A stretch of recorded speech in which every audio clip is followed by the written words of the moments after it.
TTD EO J Shyamalarao Tirumala శ్రీవారి బ్రహ్మోత్సవాలకు CM చంద్రబాబును ఆహ్వానించడం కోసం నేడు ఉండవల్లి వచ్చారు.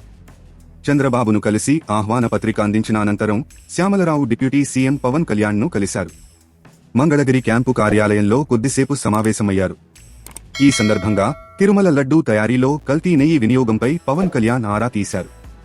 గత పాలక మండలి హయాంలో లడ్డూ తయారీలో కల్తీ జరిగినట్టు ఈవో శ్యామలరావు వివరించారు. గత పాలక మండలి హయాంలో నెయ్యి సరఫరాదారును ఎంపిక చేసిన ప్రక్రియను, ల్యాబ్ పరీక్షల్లో వెల్లడైన ఫలితాలను తెలియజేశారు. టీటీడీ తరపున సంప్రోక్షణ చర్యల వివరాలను ఆయన పవన్కు తెలియజేశారు. కల్తీ నెయ్యి వినియోగానికి అనుమతించిన వారిపై కఠిన చర్యలు తీసుకోవాలని పవన్ పేర్కొన్నారు. భక్తుల మనోభావాలను పరిరక్షించే విషయంలోనూ, ధార్మిక అంశాల అమలులోనూ రాజీ పడొద్దని స్పష్టం చేశారు. TTD EO J Shyamalarao Tirumala శ్రీవారి బ్రహ్మోత్సవాలకు సీఎం చంద్రబాబును ఆహ్వానించడం కోసం నేడు ఉండవల్లి వచ్చారు. చంద్రబాబును కలిసి ఆహ్వాన పత్రిక అందించిన అనంతరం శ్యామలరావు డిప్యూటీ సీఎం పవన్ కళ్యాణ్ను కలిశారు.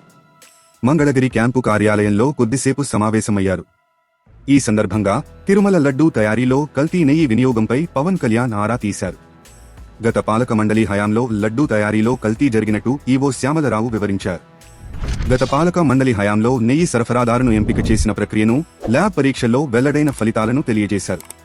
టీటీడీ తరపున సంప్రోక్షణ చర్యల వివరాలను ఆయన పవన్కు తెలియజేశారు. కల్తీ నెయ్యి వినియోగానికి అనుమతించిన వారిపై కఠిన చర్యలు తీసుకోవాలని పవన్ పేర్కొన్నారు.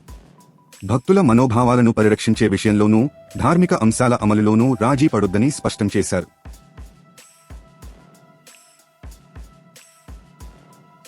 తాజా సమాచారం కోసం లైక్ చేయండి, సబ్స్క్రైబ్ చేయండి. నోటిఫికేషన్ల కోసం గంట సింబల్ ఆన్ చేసి పెట్టండి.